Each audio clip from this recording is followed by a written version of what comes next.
Salutare! Mă aflu acasă. Harta asta înseamnă că sunt acasă și Donald Trump, pe care tocmai l-ați văzut, e o glumă. Și tocmai am văzut un videoclip interesant de la un YouTuber pe care îl urmăresc de ceva vreme, al cărui canal se numește Name Explain. Videoclipul pe care l-am văzut povestește cum au ajuns orașele capitală din Europa să aibă numele pe care le au. În comentariul la propriul videoclip întreba lumea în ce oraș au fost. Asta e o strategie, în caz că nu știți, e o strategie pe YouTube pentru a aduna mai multe comentarii care ajută. Și ca să mă ajutați pe mine, vă rog să comentați. Și așa m-am gândit să povestesc în ce capitale am ajuns, nu doar europene, deși am fost într-o singură țară în afara Europei. Și cu ocazia asta vreau să explic o chestie care poate lumea nu o înțelege, legată de canalul meu. Tehnic, foarte, foarte tehnic, și mie îmi place să fiu tehnic, asta mi-e oarecum meseria. Prima capitală în care am fost se numește București. Am ajuns în București prima dată, cred că pe la 5-6, poate 4 cel mai devreme, cam în perioada asta, 5-6 ani. Iar relația mea cu București este cam de love-hate. Când eram mic îmi plăcea să vin în București, să mănânc bomboane, să merg la McDonald's. Acasă nu prea aveam parte de asta, iar în Craiova era un singur McDonald's oricum. Mai târziu am crescut, am început să merg în stadionul din Craiova și strigam anti-București. Cumva mintea mea era manipulată în spirit de galerie craioveană. A început din nou să-mi placă Bucureștiul abia după ce am început să mă plimb prin Europa și am constatat că Bucureștiul e unul din cele mai frumoase orașe, chiar dacă să trăiești aici e cam challenging. Următoarea capitală, dacă e să o luăm foarte tehnic, a fost Budapesta, în care m-am oprit pentru câteva ore în drum spre Viena. Era un tren care mă ducea la Viena la un stagiu de practică. Trenul era de la București la Budapesta și altul de la Budapesta la Viena. Și așa am ajuns la Viena. Tehnic n-am fost nici în Budapesta, nici în Viena ca turist atunci. Am fost apoi în Budapesta, dar o să ajung imediat. La un moment dat, prin 2017, la sfârșitul anului 2017, m-am gândit eu să mă apuc de călătorit. Adică petreceam mult prea mult timp acasă, jucându-mă jocuri la care nici măcar nu sunt bun, și am ales cea mai ieftină destinație și m-am dus. Și s-a întâmplat ca destinația asta să fie Roma, chiar o capitală europeană.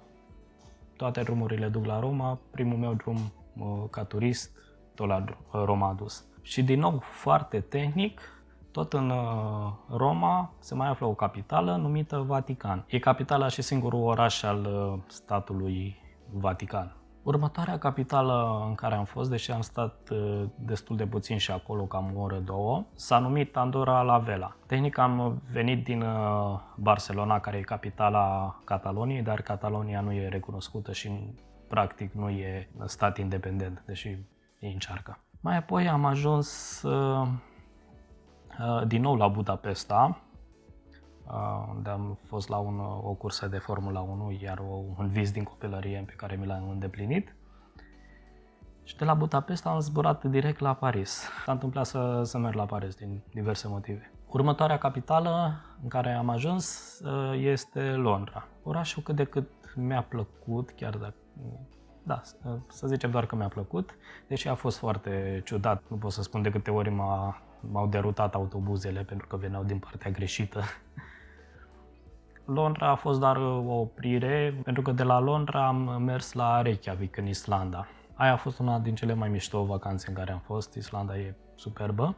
La vreo câteva luni de la Reykjavik, care a fost foarte rece, am ajuns într-o țară foarte caldă, și anume în Egipt, în Cairo. Nu vă recomand decât dacă vreți neapărat să vedeți piramidele. Din Cairo, întâmplarea a fost să merg înapoi în nordul Europei, în Stockholm. În perioada asta m-am hotărât să nu mai merg în destinații din astea hiperturistice, așa că următoarea capitală în care am fost este cea mai puțin vizitată țară din Europa, din țările mari, nu micro-țări. Ca să nu mai lungesc, am fost în Chișinău, în Moldova.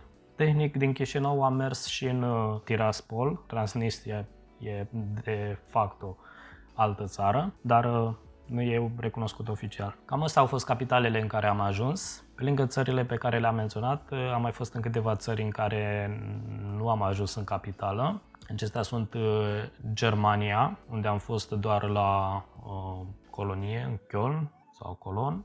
Spania, dacă nu vrei să consideri Catalonia independentă, n-am ajuns încă la Madrid, și Bulgaria, unde am fost într-un singur oraș, în Veliko Târnovo, destul de recent. Sunt câteva videoclipuri pe undeva pe aici, cred.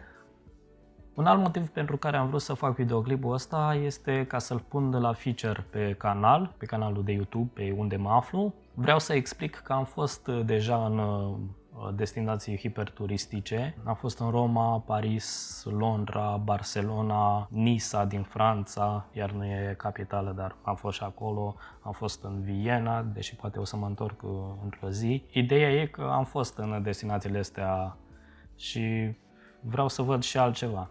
De asta, în ultima perioadă, am mers în destinații mai ciudate, precum Târgoviște, dacă vă vine să credeți, sunt niște videoclipuri. Pe aici ar trebui să fie.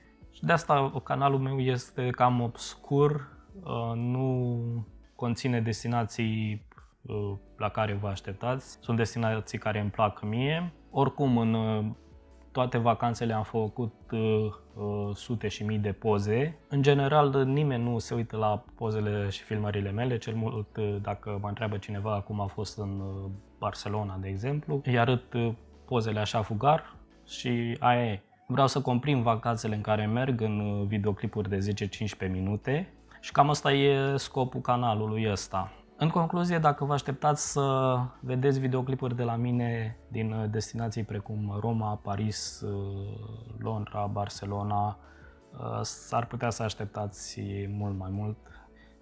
Nu am de gând să mă întorc prea curând în aceste orașe, dar dacă vreți să vedeți destinații mai obscure, în general în Europa de Est, pentru că e mai ieftină, poate vă uitați la niște videoclipuri de ale mele. Deocamdată am o serie din Târgoviște, altă serie din Veliko Târnovo din Bulgaria și e posibil să urmeze o serie din Transilvania. Mulțumesc! Pa, pa! Încă o chestie, pentru că tot timpul mi-aduc aminte de ceva după ce am zis papa. Atunci când am încercat să promovez canalul pe Reddit, canalul de YouTube am încercat să-l promovez pe Reddit, cineva m-a acuzat de influență reală. Și faptul că filmez chestia asta cu o lavarieră, ceea ce pentru unii poate părea semi-profesional, încercare de a fi profesional, ceea ce nu e, am microfonul ăsta de ani de zile. Ce e important e că asta nu e încercare de influență reală. Dacă vă simțiți influențați de videoclipurile mele, puteți să vă dați 2 palme din partea mea ca să nu mai fiți influențați. Mulțumesc! Pa, pa! Puteți să vă dați și mai multe palme, dar doar 2 sunt din partea mea, restul sunt de la voi.